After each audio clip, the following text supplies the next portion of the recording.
Buenas noches, hermanos. Vamos a leer todos juntos, les invito a que nos pongamos de pie. Vamos a leer todos juntos Lucas capítulo 8, versículos 26 al 39. Y arribaron a la tierra de los Gadarenos, que está en la ribera opuesta a Galilea. Al llegar él a la tierra, vino a su encuentro un hombre de la ciudad, endemoniado desde hacía mucho tiempo, y no vestía ropa, ni moraba en casa, sino en los sepulcros. Al ver a Jesús, lanzó un gran grito, y postrándose a sus pies, exclamó a gran voz: ¿Qué tienes conmigo, Jesús, Hijo del Altísimo? Te ruego que no me atormentes, porque mandaba al espíritu inmundo que saliese del hombre, pues hacía mucho tiempo que se había apoderado de él.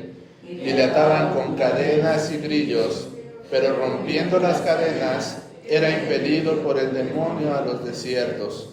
Y le preguntó Jesús, diciendo: ¿Cómo te llamas? Y él dijo: Legión, porque muchos demonios habían entrado en él. Y le rogaban que no los mandase ir al abismo. Había allí un hato de muchos cerdos que pacían en el monte, y le rogaron que los dejase entrar en ellos, y les dio permiso. Y los demonios, salidos del hombre, entraron en los cerdos, y el hato se precipitó por un despeñadero al lago y se ahogó. Y los que apacentaban los cerdos, cuando vieron lo que había acontecido, huyeron, y yendo, dieron aviso en la ciudad y por los campos.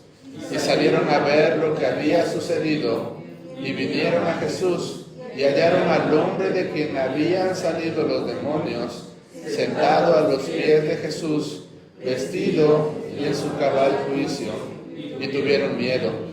Y los que lo habían visto les contaron cómo había sido salvado el endemoniado. Entonces toda la multitud de la región alrededor de los Gadarenos le rogó que se marchase de ellos, pues tenían gran temor. Y Jesús, entrando en la barca, se volvió. Y el hombre de quien habían salido los demonios le rogaba que le dejase estar con él. Pero Jesús le despidió diciendo: Vuélvete a tu casa y cuenta cuán grandes cosas ha hecho Dios contigo. Y él se fue, publicando por toda la ciudad cuán grandes cosas había hecho Jesús con él. Vamos a orar, hermanos. Nuestro gran Dios, nos depositamos en tus manos porque sabemos que tu Santo Espíritu es quien nos revela tu palabra, y sabemos que es tu palabra a la que nos estamos acercando. Señor, habla en nuestros corazones, permite que de mi boca puedan salir palabras que tú uses para tu gloria, Señor, y que no sea una obra de una persona, Señor, sino que sea la obra de tu poderosa palabra penetrando en nuestros corazones y haciéndonos cambiar para tu gloria, Señor. En el nombre de tu Hijo Jesús oramos. Amén. Amén. Pueden tomar su lugar, hermanos. Pues aquí tenemos este pasaje bastante conocido. Jesús viene de un evento también bastante conocido. Si se pueden dar cuenta, el título anterior, o subtítulo anterior, es cuando Jesús calma la tempestad. Entonces ya venimos de un evento bastante fuerte, si lo queremos ver, pero ahora vamos a entrar a otro evento donde Jesús entra a este lugar de la Decápolis con los Gadarenos. Se encuentra un endemoniado que ¿cómo estaba? Estaba desnudo. ¿Y dónde habitaba? En los sepulcros. Jesús inmediatamente llega y empieza a decirle a estos espíritus que salgan del hombre, y los espíritus, los demonios le decían: ¿qué quieres, no? ¿Qué quieres tú, Jesús, Hijo del Dios Altísimo? Jesús los confronta y le dice: ¿cuál es tu nombre? Le dice: Legión. ¿Por qué? Porque somos muchos. Una legión romana se dice que era aproximadamente 6,000 hombres. Entonces, imagínense, para llamarse legión, no sabemos cuántos demonios había en este hombre, ¿verdad? Pero bueno, vamos a estar meditando en esto, cómo el Señor Y el énfasis que quiero hacer, y se los digo desde ahorita, es cómo nuestro Jesús es capaz de cambiar vidas por completo. Cómo nuestro Cristo hace obras completas, no a medias, sino que Él, cuando hace una obra, la perfeccionará hasta el día de Jesucristo. Entonces, vamos a meditar en este pasaje. Este pasaje tiene pasajes paralelos, valga la redundancia, como los conocemos. Uno está en Mateo 8, 28 al 34, no lo busquen, nada más es para que lo sepan. Y el otro está en Marcos 5, 1 al 20. También si alguien está anotando, pues para que sepan dónde está y después lo puedan leer, porque hay algo bien interesante de estos pasajes.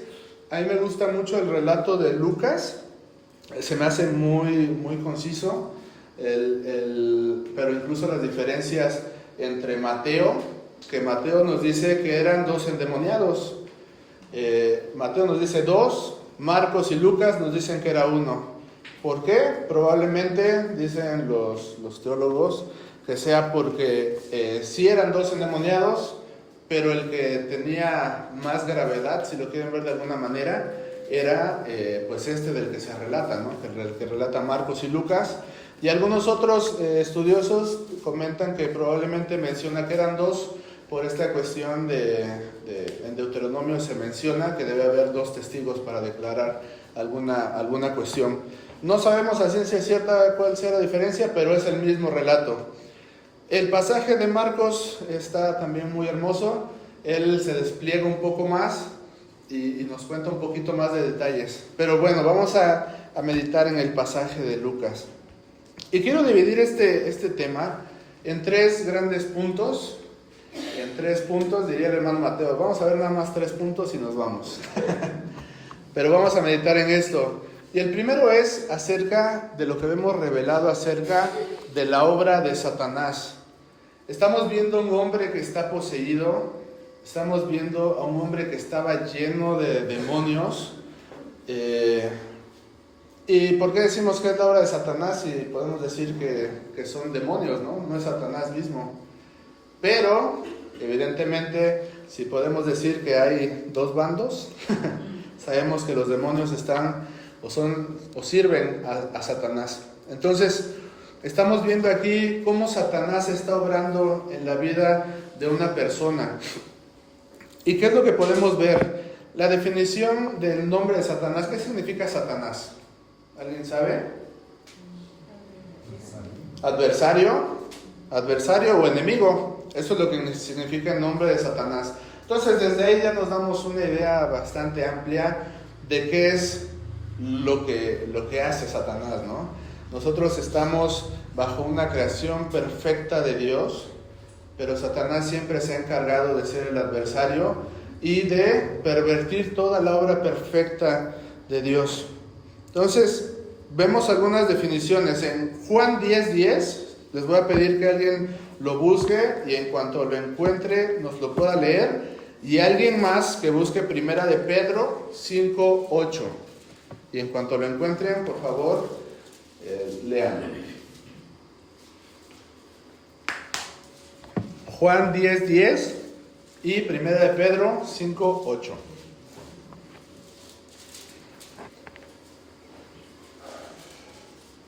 Juan 10:10. El ladrón no viene sino para hurtar y matar y destruir. Yo he venido para que tengan vida y para que la tengan en abundancia. Ok, aquí vemos este contraste bien marcado, ¿verdad? De lo que les decía. Está Jesús diciéndoles a los discípulos y a la gente que lo seguía: yo soy el buen pastor. Y les decía: yo soy la puerta del redil. Y los que pasen fuera de mí simplemente son salteadores, son ladrones. ¿Y qué es lo que nos decía este pasaje? Los ladrones, ¿qué hacen? Vienen para hurtar, matar y destruir. ¿Y de quién nos está hablando este pasaje precisamente? De la obra de Satanás. Satanás, ¿qué es lo que busca? Matar, hurtar y destruir. ¿Alguien tiene Primera de Pedro 5:8?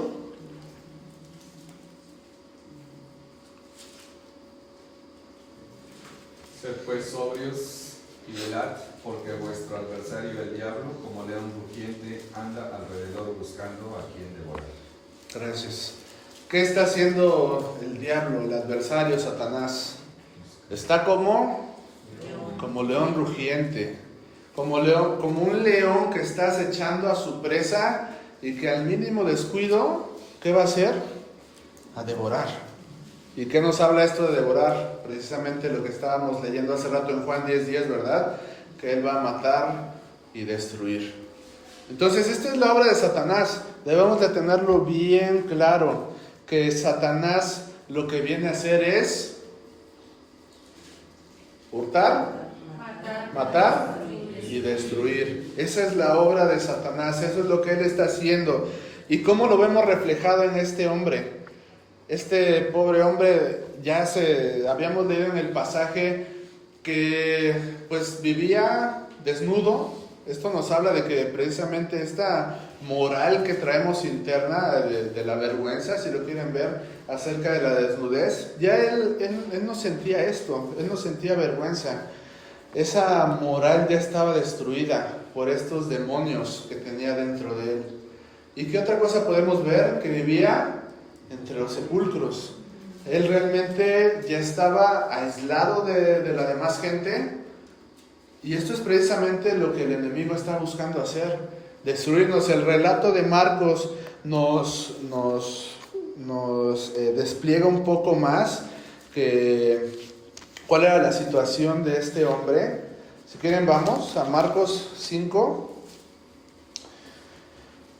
Y dice el versículo 4, Marcos 5. Porque muchas veces había sido atado con grillos y cadenas, mas las cadenas habían sido hechas pedazos por él y desmenuzados los grillos, y nadie le podía dominar. Probablemente esto también sea la cuestión por la que había sido aislado, ¿verdad? Había sido rechazado y ya vivía precisamente entre los sepulcros, pues donde nadie más habitaba. Y dice el versículo 5, y siempre de día y de noche andaba dando voces en los montes y en los sepulcros. ¿Y qué hacía? Hiriéndose con piedras. Esto es lo que Satanás hace en nosotros, y lo estamos viendo de una forma física. Satanás estaba encargando de destruir la vida por completo de este hombre, y parecía que lo estaba logrando. Ya la gente temía estar cerca de él. Bueno, yo lo pienso y es un escenario bastante feo, ¿no? El ver a un hombre que de plano no puede vivir en sociedad porque Satanás ha estado pues actuando en su vida. Pero no solo esto, hermanos, como les decía, estamos viendo un aspecto físico donde este hombre estaba siendo aislado, donde este hombre tenía una fuerza descomunal y destruía las cadenas y los grillos, donde este hombre se lastimaba con piedras. Pero realmente la obra de Satanás va mucho más allá. Y es que, hermanos, el adversario, Satanás, está buscando destruir la obra perfecta de Dios. Y algo muy marcado que vemos es a través de la familia, porque sabemos que la familia es una institución sagrada de Dios. Él instituyó el matrimonio. Y algo que vemos muy atacado actualmente, que es el matrimonio. Ya no hay matrimonios como antes, ya nos estamos casando más grandes, pero también las infidelidades se están viendo como cualquier cosa. El estar un hombre con otra mujer fuera del matrimonio se está viendo y se está haciendo tan natural que incluso se ha vuelto cuestión de burla, de risa. Pero precisamente, hermanos, esto es la obra de Satanás, buscando destruir el matrimonio, que ha sido una institución sagrada de parte de Dios, que precisamente simboliza... ¿Alguien sabe qué simboliza el matrimonio? Bíblicamente hablando. Las bodas del Cordero. Es Cristo y su iglesia. Cristo desposando a esa iglesia, esa novia virgen, ataviada, vestida de forma pura. Hermanos, y esta visión se está perdiendo por completo. Y esta es obra de Satanás, el adversario. ¿Cómo podemos ver también cómo Dios destruye? Por medio de adicciones, ¿verdad? Cómo las adicciones nos llevan de un punto A un punto B, y de un punto B a un punto C, y parece que ya no se pueden detener. Y cuántas familias hemos visto destruidas y cuántas vidas hemos visto destruidas por adicciones, alcoholismo, drogadicción, pornografía, dígase cualquier tipo de adicción. ¿Qué es lo que necesita el mundo? Necesita de Cristo. Necesitamos de Cristo urgentemente. Este endemoniado, veíamos este panorama tan triste y yo pensaba, este hombre ya no puede hacer nada por él mismo. Este hombre, ya nadie de su entorno puede hacer nada por él. ¿Qué es lo que necesita este hombre? Necesita un poder sobrenatural. Necesita un milagro. Porque ya nadie puede hacer nada por él. Nadie. Él estaba perdido. Antes de pasar al segundo punto, otros puntos que son interesantes acerca de los demonios. Los demonios sabían o saben quién es Jesús. ¿Cuál es su reacción en el versículo 28 de Lucas 8? ¿Cuál es su reacción en el versículo 28? Este hombre, al ver a Jesús, lanzó un grito y postrándose a sus pies, exclamó a gran voz. Primeramente estamos viendo cómo su reacción es caer a los pies de Jesús, porque saben quién es Él. ¿Y cuál es su declaración? ¿Qué tienes conmigo? ¿Qué? Jesús, Hijo del Dios Altísimo. Ellos sabían perfectamente frente a quién estaban y estaban mostrando el respeto a quien estaban delante, a Jesús, el Hijo del Dios Altísimo. Y es interesante porque me hizo pensar inmediatamente esta declaración, lo que ya hemos estudiado en Santiago. ¿Alguien recuerda cuando estamos hablando de la fe y las obras? Dice en Santiago 2:19, ¿tú crees que Dios es uno? Pues bien haces. También los demonios creen y tiemblan. Los demonios saben quién es Jesús. Es el Hijo del Dios Altísimo. Otro punto interesante es que los demonios saben cuál es su final, saben a dónde pertenecen. Versículo 31 de Lucas 8 dice, y le rogaban que no los mandase ¿a dónde? Al abismo. Otro de los evangelistas dice que los demonios le dijeron, ¿por qué vienes a atormentarnos antes de tiempo, no? Ellos saben que su final es estar en el abismo. En Apocalipsis 20, 1 al 3, se los voy a leer. 20, 1 al 3, dice, vi a un ángel que descendía del cielo con la llave del abismo y una gran cadena en la mano, y prendió al dragón y la serpiente antigua, que es el diablo y Satanás, y lo ató por 1000 años y lo arrojó al abismo. Estamos hablando del tiempo futuro. Satanás y todos sus demonios van a ser enviados al abismo. Y tercer punto, los demonios reconocen la autoridad de Jesús. Ya lo vimos en el versículo 28. ¿Qué es lo que hicieron? Se arrodillaron, se postraron delante de Jesús. Ellos sabían qué autoridad tiene Jesús. Y el versículo 31 le dice, le rogaban. Ellos le estaban rogando porque ellos saben que Jesús tiene la autoridad de mandarlos al abismo. Y el versículo 32 dice, y había allí un hato de muchos cerdos que pasían en el monte, y le rogaron, otra vez le ruegan, que los dejase entrar en ellos. ¿Y qué dice después? Y les dio permiso. Ellos sabían que estaban delante de Jesús, el Hijo del Dios Altísimo, y que si Jesús les daba la autorización, lo iban a hacer. Pero si no, simplemente no lo iban a hacer. Entonces aquí vimos acerca de la obra de ¿quién? De Satanás, que viene para hurtar, matar y destruir. Y más adelante quiero que veamos acerca de la obra de Jesús. Vamos a Lucas 4:16. Lucas 4:16, pasajes más atrasito. Jesús es tentado, sale victorioso de esta tentación y comienza su ministerio. Llega a Nazaret y dice el pasaje de Lucas 4:16, vino a Nazaret, donde se había criado, y en el día de reposo entró en la sinagoga conforme a su costumbre y se levantó a leer. Y se le dio el libro del profeta Isaías, y habiendo abierto el libro, halló el lugar donde estaba escrito: el Espíritu del Señor está sobre mí, por cuanto me ha ungido para dar buenas nuevas a los pobres, me ha enviado a sanar a los quebrantados de corazón. Aquí hay que poner atención: a pregonar libertad a los cautivos y vista a los ciegos. Otra vez, a poner en libertad, ¿a quién?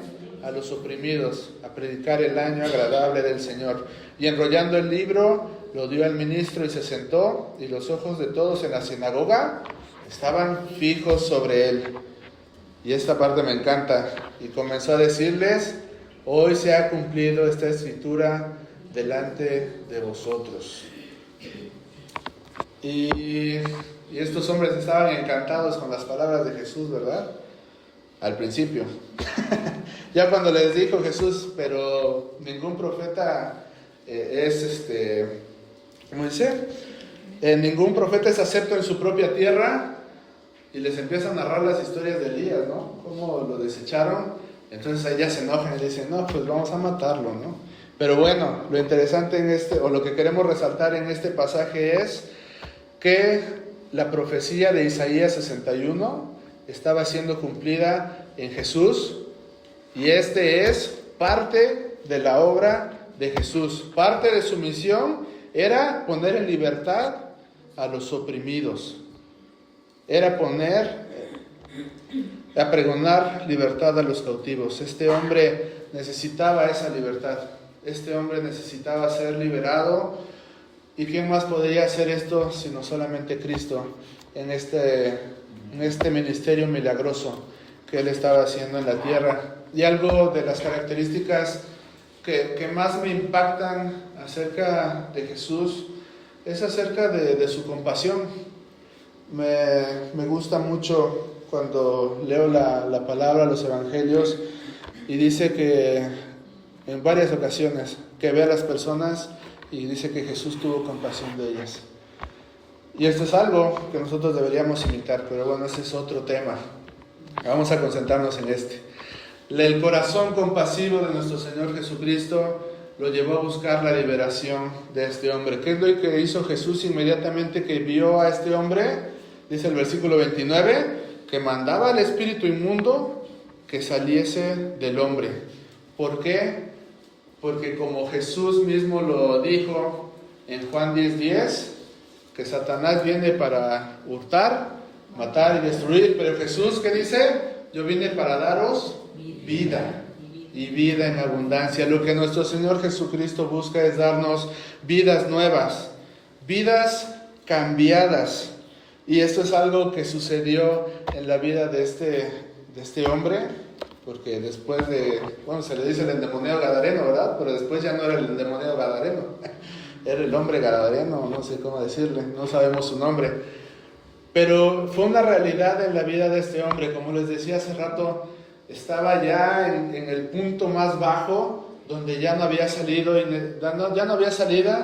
y lo que este hombre necesitaba era un poder sobrenatural, era un milagro, y él y los hombres que estaban alrededor pudieron ver la mano poderosa de Jesús cambiando su vida por completo, cambiando esta vida por completo, radicalmente.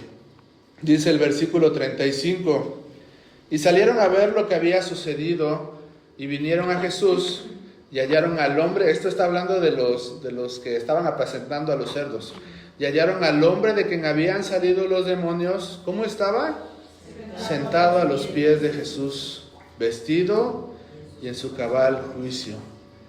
¿Se imaginan esta escena, hermanos? Ver a un hombre que estaba completamente destruido, que ya no tenía solución, y ves como tu hato de cerdos, dice Marcos, que eran aproximadamente 2,000 cerdos, se van a la peña, al despeñadero, y te vas, y cuando regresas, ¿dónde está este hombre? Irreconocible, hermanos, irreconocible. ¿Y dónde estaba? A los pies de Jesús. A los pies de Jesús. A diferencia de cómo estaba, antes estaba desnudo, ahora estaba vestido, antes estaba entre los sepulcros, ya su mente estaba distorsionada y ahora está en su cabal juicio. Y hermanos, esto es algo que a mí me impresiona tanto y es tan notorio ver cómo de forma palpable ellos vieron aquel cambio de vida, esa nueva naturaleza que nosotros podemos verla espiritualmente, porque dice la palabra de Dios que se nos ha dado una nueva naturaleza, pero esta nueva naturaleza interna va a tener frutos también por fuera. Es algo visible, es algo que toda la gente debería poder notar, como nuestro Cristo, nuestro Señor Jesús, cambia vidas por completo. Este hombre estaba irreconocible. Cristo es el único capaz de cambiar vidas por completo hasta que seamos irreconocibles. Hasta que seamos irreconocibles. Entonces vimos primero la obra de ¿quién? De Satanás. Después la obra de ¿quién? De Jesucristo.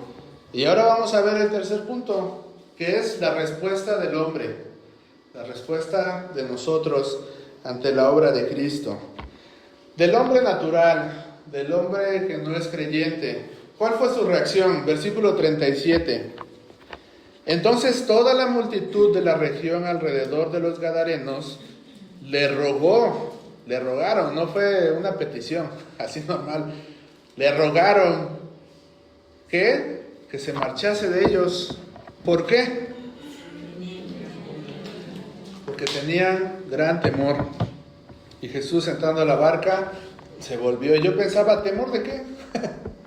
¿Temor de qué? Estaban viendo la mano milagrosa de Jesús en la vida de un hombre. ¿De qué vas a tener miedo, hermano? Pero también nos volvemos unos pasajes atrás y vemos la reacción de los discípulos cuando Jesús calma la tempestad. ¿Y qué pasó con ellos? También tuvieron miedo, porque esta es una reacción de un hombre natural. Y quizá yo pensaba, el temor que tenían era de ver tan grande poder cambiando la vida de una persona que daban ya por perdida, que estaban atando y nadie lo podía controlar. A lo mejor estaban temerosos de eso, pero también hay otra razón en la que pensaba y leía, y es que probablemente su temor era por sus finanzas. Porque ¿qué fue lo que pasó? Jesús dio la orden, bueno, los demonios le pidieron a Jesús que se fueran al hato de cerdos. Jesús les dio permiso y pues perdieron el ganado de 2,000 cerdos.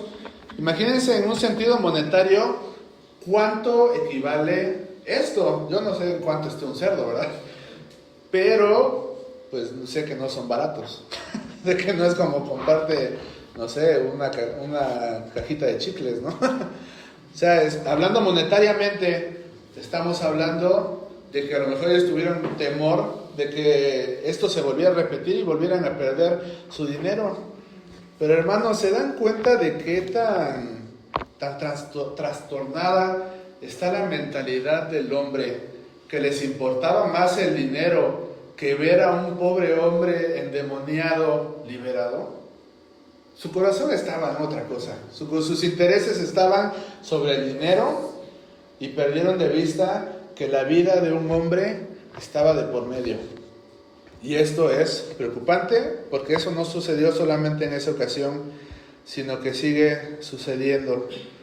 Y de algo estamos seguros, y es que rechazaron a Jesús, el Hijo del Dios Altísimo, y quizás se perdieron de ver muchos más milagros en esta región de los Gadarenos, en la Decápolis. Y eso es triste. Y punto B, la respuesta del hombre, pero ahora del Hijo de Dios. Versículo 38. ¿Se acuerdan que cómo estaba el gadareno ahora? Estaba a los pies de Jesús. Dice el versículo 38, y el hombre de quien habían salido los demonios le rogaba. ¿Pero qué le rogaba? Que le dejase estar con él. Qué gran diferencia, ¿verdad? Unos rogándole, ¿sabes qué? Vete de aquí, no queremos tenerte aquí. Ya vete. Y otro hombre, el Hijo de Dios, rogándole, Señor, por favor, déjame estar a tus pies.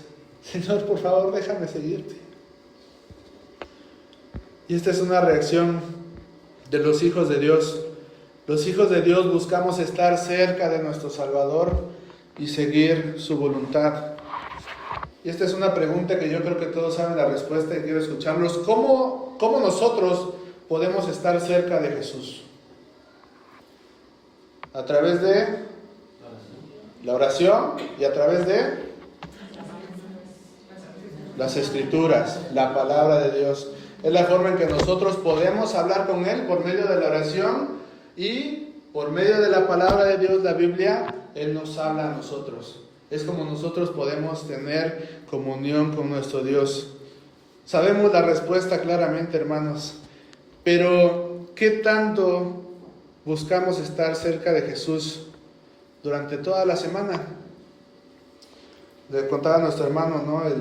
Aquella anécdota de que un hermano llegaba a recargarse el domingo. Venimos a recargarnos el domingo o vivimos conectados a la fuente de vida que es nuestro Cristo. ¿Qué tan fervientemente lo hacemos? Esa es otra pregunta. Porque este hombre no solamente estaba con un deseo superficial. ¿Él qué estaba haciendo? Estaba rogando. Él estaba rogando a Jesús que le permitiera estar cerca de Él. ¿Qué tan ferviente nuestro corazón está cada día de despertarnos y decir, Señor, por favor, déjame estar cerca de ti. Quiero leer tu palabra y háblame. Quiero ser transformado por ti, Señor. Esto es algo en lo que debemos reflexionar, hermanos. ¿Por qué? ¿Por qué es tan importante esta comunión o esta relación con Cristo? Porque a través de esa comunión conoceremos cuál es la voluntad de Dios. Porque otro deseo de los que somos hijos de Dios es hacer la voluntad del Padre, es hacer la voluntad de Dios. Y al tener esa comunión es como conoceremos la voluntad de Dios. Quiero que leamos un pasaje que leímos la semana pasada. Es 1 Tesalonicenses 4:3. 1 Tesalonicenses 4:3. Por si tú te estás preguntando cuál es la voluntad de Dios, aquí vamos a ver la respuesta. 1 Tesalonicenses 4:3 nos dice, pues la voluntad de Dios es que vuestra santificación. Esa es la voluntad de Dios, nuestra santificación, que os apartéis de fornicación, que cada uno de vosotros sepa tener su propia esposa en santidad y honor. Esta es la importancia que Dios le da al matrimonio. Nos lo hace hincapié el apóstol Pablo, que sepamos tener a su propia esposa en santidad y honor, no en pasión de concupiscencia, como los gentiles que no conocen a Dios, que ninguno agravie ni engañe en nada a su hermano, porque el Señor es vengador de todo esto, como ya hemos dicho y testificado, pues no nos ha llamado Dios a inmundicia, sino a santificación. Entonces, ¿cuál es la voluntad de Dios para nuestras vidas? Lo veíamos hace 8 días. Nuestra santificación. Nuestro llamado de parte de Dios cuando cambia nuestras vidas es a vivir una vida en santidad para Dios. La semana pasada quise retomar un poco este punto porque la semana pasada vimos la santidad de Dios como un atributo de nuestro Dios. ¿Qué es un atributo? Aquellas perfecciones, aquellas cosas, características que nuestro Dios tiene de forma perfecta. Y vimos esto, ¿verdad? Cómo nuestro Dios es santo, santo, santo. Pero a nosotros que somos hijos de Dios, también nos toca vivir una vida en santidad. Nuestro Dios nos ha santificado y nosotros teológicamente conocemos que tenemos dos tipos de santificación. Una santificación posicional y una santificación progresiva. ¿Qué es esto? La santificación posicional, como su nombre lo dice, es que hemos sido apartados. Pasamos de este punto y Dios nos hizo pasar a este punto. Estábamos en este punto donde nosotros hacíamos lo que queríamos, donde nuestros deseos eran los deseos de la carne, y nuestro Dios nos ha dado una nueva vida, una nueva naturaleza, y nos ha pasado de este lado, donde ahora nosotros buscamos hacer la voluntad de Dios. ¿Y qué es la santidad? La santificación progresiva es ese crecimiento que nosotros vamos a tener día con día en nuestro diario vivir. Es una carrera de resistencia, donde nosotros vamos a buscar todo el tiempo agradar a Dios. Y si bien es cierto que esto precisamente se llama progresiva porque no es algo inmediato, porque nosotros cada uno luchamos con ciertos pecados y con ciertas cosas que sabemos que no le agradan a Dios, pero luchamos para hacer morir a la carne. Eso es lo que se refiere a la santificación progresiva, al crecimiento que cada uno de nosotros, que somos hijos de Dios, debemos practicar. Ahora, eso también no quiere decir que ya no volveremos a pecar, porque es una realidad que estamos en un cuerpo todavía que no ha sido glorificado. Estamos en un cuerpo donde nuestros deseos todavía están. Probablemente, y bueno, no probablemente, muy seguramente pecaremos, pero la idea es esta, que nosotros hagamos morir esos deseos de la carne y que nos llenemos cada vez más de nuestro Cristo, para que todo eso poco a poco vaya saliendo. Y seguiremos luchando toda la vida, pero como les decía, esto es una carrera de resistencia donde la santificación debe ir pues sustituyendo estos deseos de la carne. Romanos 6, 21 al 22. El deseo de Dios no es que nosotros andemos en pecado, porque así como el endemoniado gadareno fue liberado de esta posesión demoníaca, nosotros también fuimos liberados del pecado. Entonces, el deseo de Dios no es que sigamos más en pecado, sino que vivamos en santidad. Romanos 6, 21 al 22. Pero ¿qué fruto teníais de aquellas cosas de las cuales ahora os avergonzáis? Yo creo que muchos de nosotros nos avergonzamos de muchas cosas, ¿verdad?, que hicimos en el pasado. ¿Por qué? Porque el fin de ellas es muerte. Mas ahora que habéis sido liberados del pecado y hechos siervos de Dios, tenéis por vuestro fruto, ¿qué? La santificación, y como fin, la vida eterna. El deseo de nuestro Dios no es que sigamos viviendo nuestras vidas de pecado, hermanos, sino que la santificación, o que el fruto de nuestras vidas sea vivir en santidad, la santificación. Y tenemos este fin tan glorioso que es que la vida eterna. Entonces, hermanos, si tu deseo es vivir en santidad para Dios, deja ya tu vida de pecado y ven a Cristo.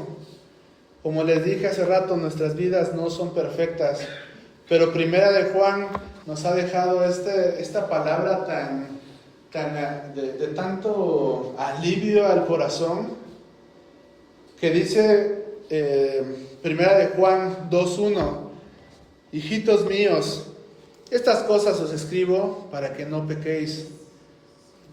Están estos consejos: no pequen. Pero ¿qué dice después? Y si alguno hubiere pecado, porque sabemos que vamos a pecar, abogado tenemos para con el Padre. ¿A quién? A Jesucristo. Jesucristo es nuestro abogado para cuando nosotros pequemos. Ahora, esto no quiere decir tampoco que vamos a estar pecando, ¿verdad?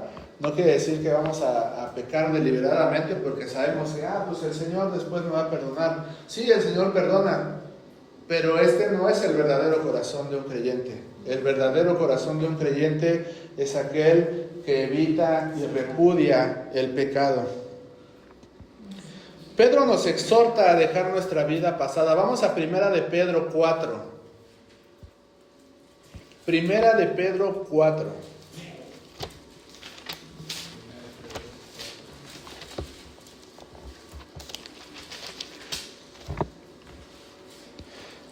Dice así la palabra de nuestro Dios en esta exhortación que Pedro hace: puesto que Cristo ha padecido por nosotros en la carne, esto en la cruz, Él padeció en la carne, vosotros también armaos del mismo pensamiento. Pues quien ha padecido en la carne, Jesucristo, terminó con el pecado, para no vivir el tiempo que resta en la carne. Nuestro Cristo ya ha vencido a la muerte y al pecado para que nosotros no vivamos más en la carne. Y continúa diciendo, conforme a las concupiscencias de los hombres. ¿Sino para qué? Sino para que vivamos conforme a la voluntad de Dios. El deseo de nuestro Dios no es que vivamos en nuestra carne el resto de nuestros días, sino que vivamos conforme a la voluntad de Dios. Y continúa diciendo, baste ya el tiempo pasado. Ya fue suficiente, hermanos. Si nosotros en algún punto de la vida, bebimos alcohol, fumamos, fornicamos, dijimos malas palabras, tuvimos malos pensamientos, eso ya fue suficiente. Ya dejémoslo atrás. Ya basta de esto. Baste ya el tiempo pasado para haber hecho lo que agrada a los gentiles, andando en ¿qué? En lascivias, concupiscencias, embriagueces, orgías, disipación y abominables idolatrías. Hermanos, ya basta de esto. Ya fue suficiente, dice el apóstol Pedro. Ya no más. Y vamos a Efesios 4. Pablo también nos exhorta acerca de esto. Efesios 4, 17.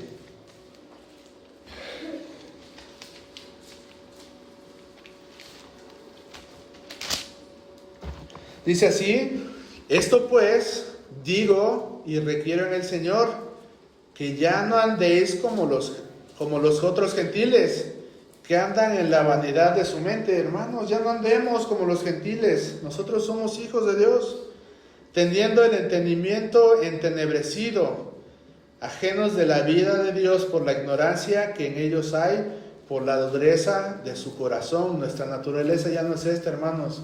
Nuestra naturaleza, el Señor nos ha dado un corazón de carne, ya no de piedra. Versículo 19, los cuales, después que perdieron toda sensibilidad, se entregaron a lascivia para cometer con avidez toda clase de impureza. Hermanos, las conciencias han sido cauterizadas y es por eso que hay tanta maldad en el hombre. Se han entregado, dice el apóstol Pablo. Versículo 20, mas vosotros no habéis aprendido así a Cristo. Él es nuestro gran maestro. Si en verdad le habéis oído y habéis sido por él enseñados conforme a la verdad que está en Jesús, en cuanto a la pasada manera de vivir, despojaos del viejo hombre, que está viciado conforme a los deseos engañosos. Hermanos, ya dejemos a aquel hombre, ya no dejemos que haga mella en nuestra vida, que se quede en el pasado. Versículo 23, y renovaos en el espíritu de vuestra mente, llenémonos de la palabra de nuestro Dios y vestidos del nuevo hombre, creado según Dios en la justicia y santidad de la verdad. Tenemos que ponernos este atuendo, que si podríamos decirlo es el atuendo de Cristo, que tiene justicia y santidad, porque solamente Él está vestido de justicia y santidad y nos la ha dado a nosotros por medio de su muerte. Versículo 25, por lo cual, desechando la mentira, hablad verdad cada uno con su prójimo, porque somos miembros los unos de los otros. Hermano, si te gustaba mentir, ya, habla ahora verdad. Versículo 26, airaos, pero no pequéis. No se ponga el sol sobre vuestro enojo, hermano. Si tú te enojabas hasta la muerte, Pablo te dice, pues sí, enójate, pero tampoco sobrepases el límite. Tenemos que tener ese dominio propio. Ni deis lugar al diablo, y esto es algo súper importante, hermanos. No demos lugar al diablo. Si nosotros sabemos que si nos gusta la copa, y sabemos, dirían los allá afuera, ¿no?, que nos vamos como hilo de media, entonces, ¿para qué le damos lugar al diablo? ¿Para qué dejamos entrar al diablo y decir, bueno, me voy a tomar una, pero una, No, hermanos, ya no demos lugar a esas cosas. 28. El que hurtaba, no hurte más, sino trabaje, haciendo con sus manos lo que es bueno, para que tenga que compartir con el que padece necesidad. Hermanos, si te gustaba robar, ya no robes, no hurtes, trabaja para obtener la ganancia del día a día. Versículo 29. Ninguna palabra corrompida salga de vuestra boca, sino la que sea buena para la necesaria edificación, a fin de dar gracia a los creyentes. Hermano, si te gustaba tener palabras ociosas, ya basta de decir palabras ociosas, sino que todo lo que salga de nuestra boca sirva para edificar a nuestros hermanos que nos rodean. Versículo 30. Y no contristéis al Espíritu Santo de Dios, con el cual fuisteis sellados para el día de la redención. Quítense de vosotros toda amargura, enojo, ira, gritería y maledicencia y toda malicia. Hermanos, si tú estás padeciendo de esto, no eres el único, pero hay que quitarlo de nuestras vidas, porque nuestra naturaleza ahora es la naturaleza de Cristo. 32. Antes sed benignos unos con otros, misericordiosos, perdonándoos unos a otros, como Dios también perdonó a vosotros en Cristo. Esta es la exhortación que hace Pedro y Pablo a través de las cartas que ellos envían. Y me vienen a la mente palabras, bueno, mejor dicho, las recordé, que en algún punto yo dije, hermano, pero yo no quiero ser hipócrita mostrando a alguien que yo no soy.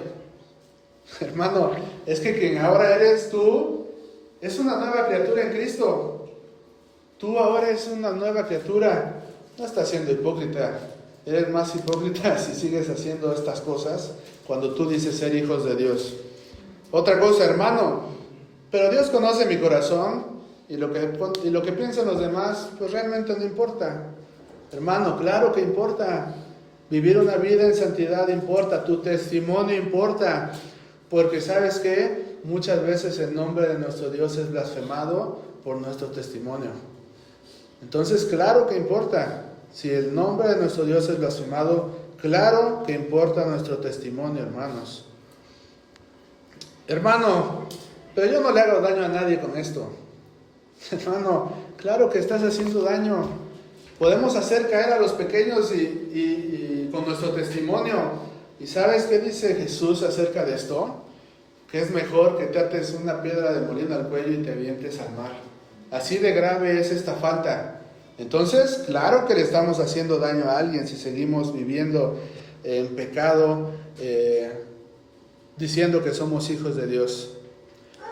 Hermano, pero mi relación con Dios está bien. Mi testimonio es lo de menos. Claro que no, hermano. Nuestro testimonio es un reflejo de nuestra relación con Dios. Entonces, no hay excusa. Nuestro llamado es a vivir en santidad.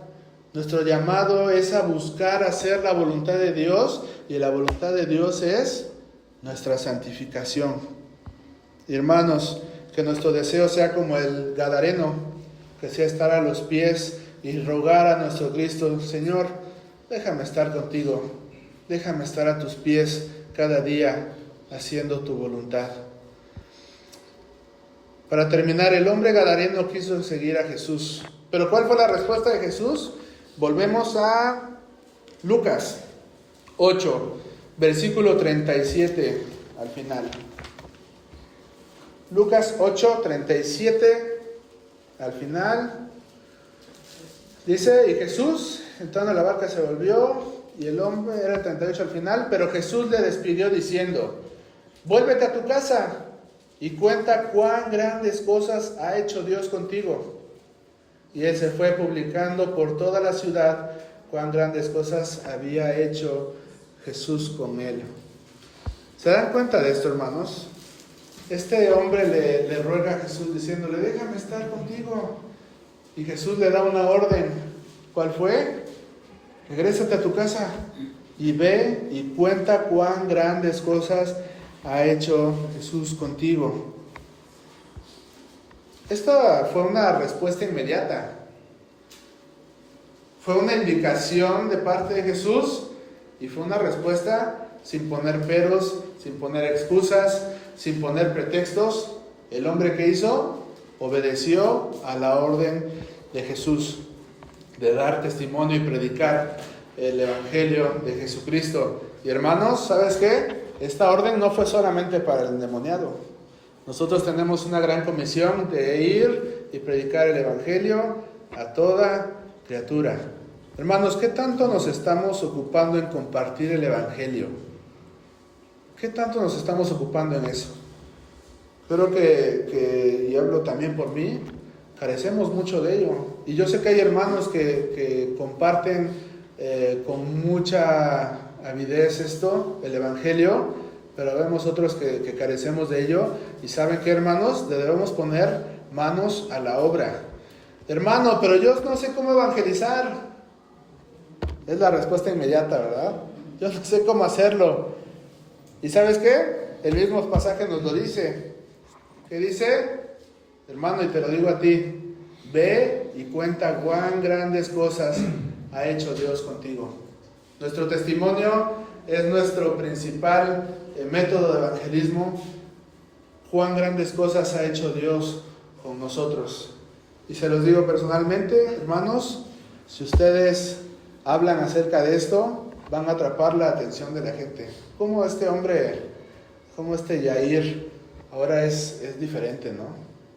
Estoy trabajando en este lugar de Vicente Camalote, y allá el dicho es que si no eres borracho, llegas allá y te vuelves borracho, porque no hay otra cosa que hacer. Y de verdad no hay otra cosa que hacer. Pero en todo el tiempo que estuve allá, no probé ni una gota de alcohol. Y esto lo digo no por vanagloria, sino como ejemplo, porque esto levantaba la atención de la gente, ¿no? ¿Por qué todos están tomando, pero este cuate no? Entonces se acercaban conmigo, oye, ¿por qué no tomas? Y a lo mejor aquí ya me voy a exponer mucho, pero les decía, porque ese tiempo en el que yo tomaba ya pasó. Y porque ahora mi vida pertenece a Cristo. Y ahí es un gancho. Entonces comienzas a predicar. Hermano, si tu vida ha sido cambiada, compártelo con las personas que te rodean. Sí es para vergüenza muchas veces, pero también sirve para compartir cuán grandes cosas ha hecho nuestro Dios con nosotros. Pero nuestras palabras también deben ir sustentadas, ¿verdad? Primero, sustentadas por la palabra de Dios. Sí es cierto, vamos a predicar cuán grandes cosas ha hecho Dios con nosotros, pero eso no nos exime de que debemos también escudriñar las Escrituras y saber qué Dios dice acerca de nuestra salvación, cómo Él nos ha salvado. Y número dos, que también nos sustenta nuestro testimonio. Debemos ser congruentes, y es por eso que la santidad es tan importante para los hijos de Dios, porque debemos ser congruentes con lo que decimos, con lo que hacemos.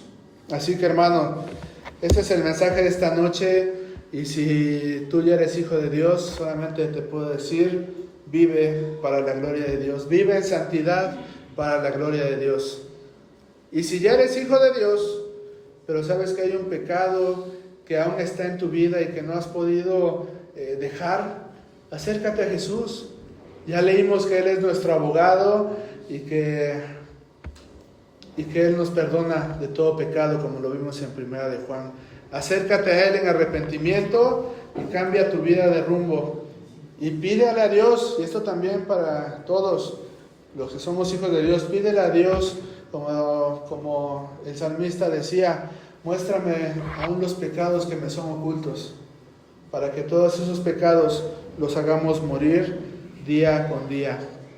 Y si aún no eres hijo de Dios, acércate a Jesús en arrepentimiento, y lo mismo, cambia tu vida de rumbo y vive para la gloria de Dios. Hermanos, la exhortación que vimos hace 8 días también, seamos santos porque nuestro Dios es santo. Y por último, comparte cuán grandes cosas ha hecho Dios contigo. Así que hermanos, gracias por su atención y esto es lo que quería compartir en esta noche.